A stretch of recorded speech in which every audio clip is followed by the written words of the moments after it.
Shalom bien-aimés dans le Seigneur, grande est notre joie de nous retrouver pour notre dernière méditation de cette semaine au pied du Grand Roi. Nous sommes le samedi 26 avril 2025 et nous vous saluons au nom de notre Seigneur et Sauveur Jésus-Christ. Pour notre méditation de ce jour, nous allons lire un texte dans les psaumes. Psaume 34, verset 20, dans deux versions. Parole de vie 2017 nous dit « Celui qui obéit à Dieu souffre beaucoup. Mais le Seigneur le délivre de toutes ses souffrances. » Lui second nous dit, le malheur atteint souvent le juste, mais l'Éternel l'en délivre toujours. Il délivre toujours. Il délivre toujours, tel le thème de notre méditation de ce samedi 26 avril 2025. Bien-aimés dans le Seigneur, la vie sur cette terre est faite de joie et de peine, de souffrance et de bien-être. Selon les époques et les endroits, la balance penche d'un côté ou d'un autre. Cela est dû à plusieurs facteurs objectifs et subjectifs. Le péché a amené la malédiction du sol, ce qui a rendu les choses difficiles, selon Genèse chapitre 3, verset 17. Le texte de ce jour nous révèle que celui qui obéit à Dieu souffre beaucoup. Cela est une réalité que nous vivons, et cela depuis les temps anciens. Gloire soit rendue à l'Éternel qui délivre le juste de chaque fois qu'il est en peine. Cette réalité est difficile à comprendre et surtout difficile à accepter pour plusieurs. Mais cette réalité ne doit pas nous décourager outre mesure. Les souffrances sont là. Elles viendront, les malheurs viendront, mais l'Éternel nous en délivrera toujours. Voyons quelques leçons tirées du texte du jour. Première leçon, un monde fait de méchants.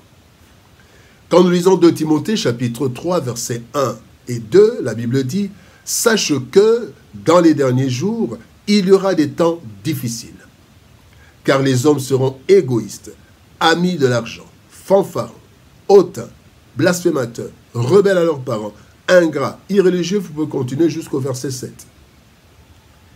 Le péché d'Adam et Ève n'a pas seulement amené la malédiction du sol, mais aussi la corruption même de l'être humain. Il suffit de voir comment Caïn a pu tuer de sang-froid son propre frère Abel, et cela malgré l'avertissement de l'Éternel.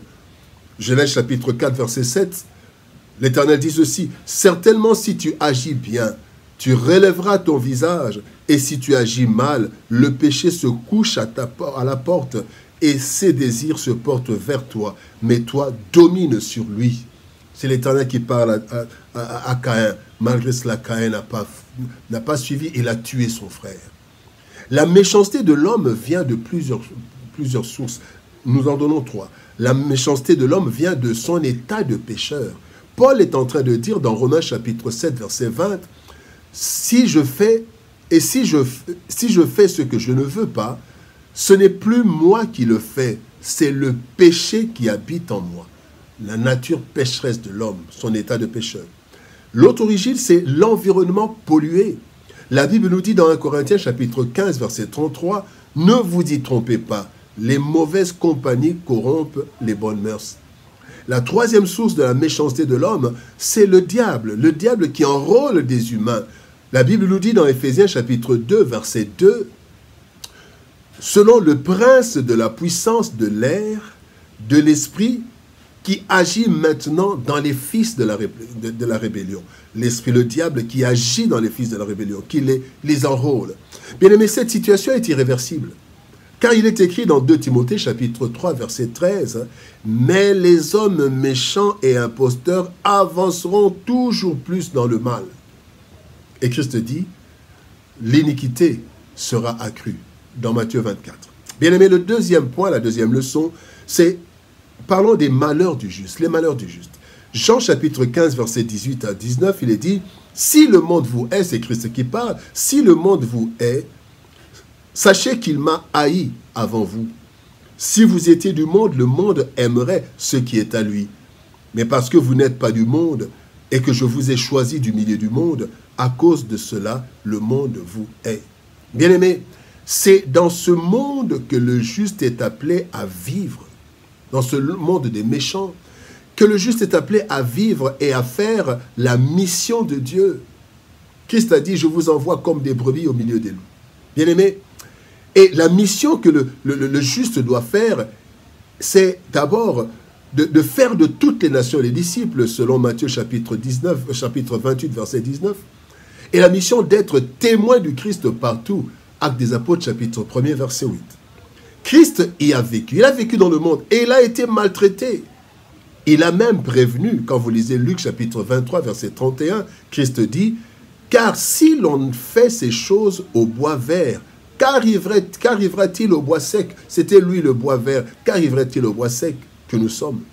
C'est ainsi qu'il est écrit dans 2 Timothée chapitre 3, verset 12, « Tous ceux qui veulent vivre fidèlement en étant unis au Christ, on les fera souffrir. » 2 Timothée 3, verset 12. Voilà l'origine des malheurs du juste. 1. La persécution du monde, selon Jean chapitre 16, verset 33, vous aurez des tribulations. Le combat intérieur entre l'esprit et la chair, selon Galates chapitre 5, verset 17, qui dit « Les désirs de la chair sont contraires à celles de l'esprit ». Et aussi, ces malheurs viennent de l'agression et des oppressions du diable avec toute son organisation. Éphésiens 6, 12, nous n'avons pas à lutter contre la chair et le sang, mais contre les principautés, contre les esprits méchants. Troisième leçon, bien-aimés, une délivrance garantie.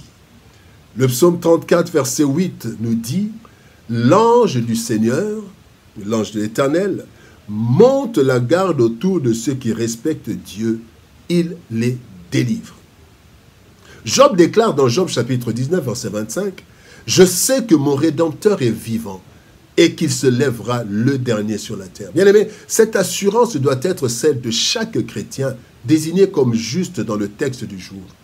Bien-aimés, cette délivrance est garantie. 1. Par la toute-puissance de Dieu, Dieu est tout-puissant.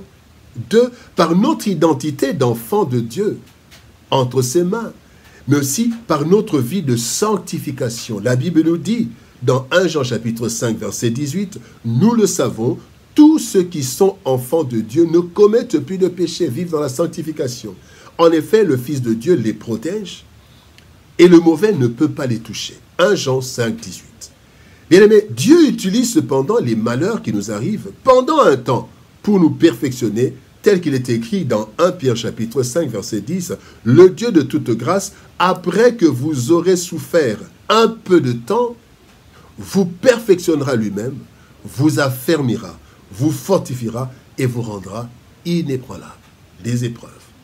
Bien-aimés, notre relation et notre communion avec le Seigneur, eh bien, ce sont là, ça constitue en fait notre plus grande protection. Notre plus grande protection, c'est notre relation avec Dieu et notre communion. Il délivre toujours. Le monde créé par Dieu a été corrompu par l'homme, qui pourtant devait le garder et le cultiver. Cet état des choses, bien-aimés, a rendu difficile la vie humaine sur la terre. Le juste qui obéit à Dieu et qui refuse de marcher selon le monde se retrouve doublement dans le malheur et cela arrive souvent. Bien-aimés, cependant, l'Éternel qui a ses yeux sur toute la terre finit par délivrer le juste de tous ses malheurs après ses souffrances qui le perfectionnent. Voici la garantie des justes. Quel que soit le malheur, Dieu délivrera toujours ceux qui lui appartiennent et qui lui obéissent. Prions. Père de gloire, nous te bénissons et te rendons grâce pour ton amour et ta bonté. Merci Père. Parce que Seigneur de gloire, tu nous préviens que le malheur atteint souvent ceux qui sont à toi, mais aussi Seigneur, tu nous rassures que tu les délivres, tu nous délivres toujours. Seigneur de gloire, toujours est au-dessus de souvent. Souvent le malheur arrive, mais toujours, toi tu nous délivres du malheur.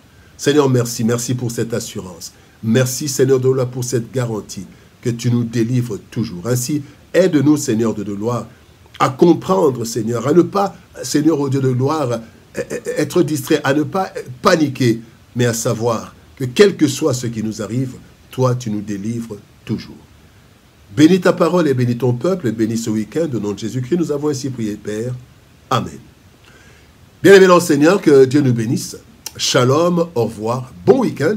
Et par la grâce de Dieu, nous nous retrouvons lundi pour une nouvelle série de méditation au pied du grand roi. Shalom, au revoir et par la grâce de Dieu, à lundi.